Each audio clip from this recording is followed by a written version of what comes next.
So my name's Amin Azam. I am a psychiatrist in the Department of Psychiatry and Behavioral Sciences, and I do mostly work in medical student education, and then I do psychotherapy groups for patients living with chronic medical conditions. So that's people with active symptoms and no cure.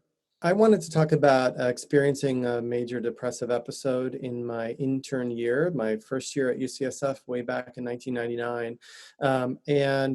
As I'm sure many of the people watching these videos know, the intern year is the first year of doctoring, and it can be an extremely challenging year, both emotionally and physically, because it's the first time where medical students are actually responsible for direct patient care. Yes, there's still supervisors above them, but they actually have the MD after their name. And so my intern year, I moved out here to California to do my residency here at UCSF, and I was far away from all of my family. And I experienced a lot of, what's the word to use? Like interpersonal changes. I had been in a relationship, and then my girlfriend dumped me, and so I was alone in a new city, far away from my family, and a new doctor. And all of those challenges sort of culminated, I think, during that intern year, and a period in my life when I got depressed, and I had sort of all the symptoms of a major depressive episode. I lost some weight. I lost my appetite. I was not happy in the ways I used to be. Things that made me happy no longer made me happy. I never felt suicidal, but I definitely had times when I felt like, what is the point of living, or what we'd call passive suicidal ideations. And so I had a therapist, and he was helping me a lot. And we got to a point in my care where he said, I mean, I think that some medication will help you get through this. And so I did start an antidepressant for several months. I was on that during several months of my intern year. And I definitely noticed and felt the impact of the medications and therapy together helping me get through that major depressive episode.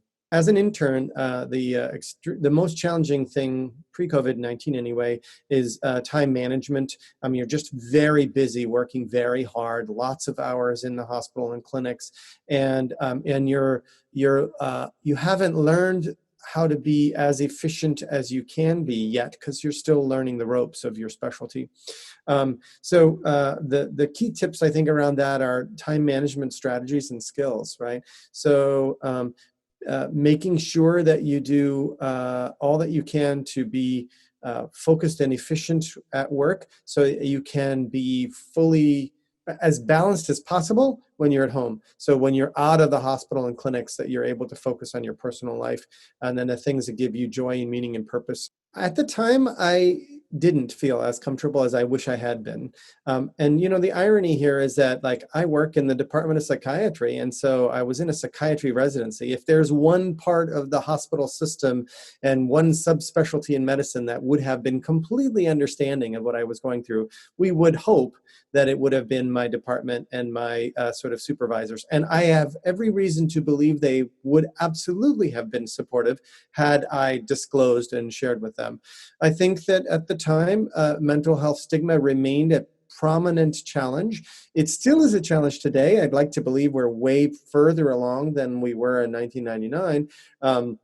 But I do wish in hindsight that I had. Now wearing my hat here 20 years later with the wisdom of a supervising attending, I want to encourage trainees to go ahead and disclose, because the only way we're going to be able to care for all the patients that we're privileged to care for is if we take care of ourselves first, and sort of being attuned to and seeking additional help from our community of co-providers, supervisors, attendings, residents, whatever it is. If we don't seek help for ourselves, how can we provide high quality care for our patients? Let's stop pretending we're strong by not admitting we are emotional human beings. And range of emotion is normal.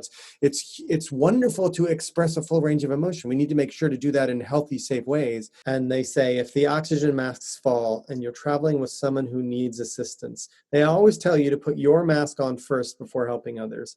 And it's a metaphor I learned when in that same intern year when I had my major depressive episode. And it stuck with me all these 20 years, and I use it all the time, because we in healthcare are so good at taking care of other people. We sometimes forget we we've got to put on our mask first so we can help all those people we want to help. So remember that seeking help is you putting your oxygen mask on first so you can continue to sustain yourself and caring for others.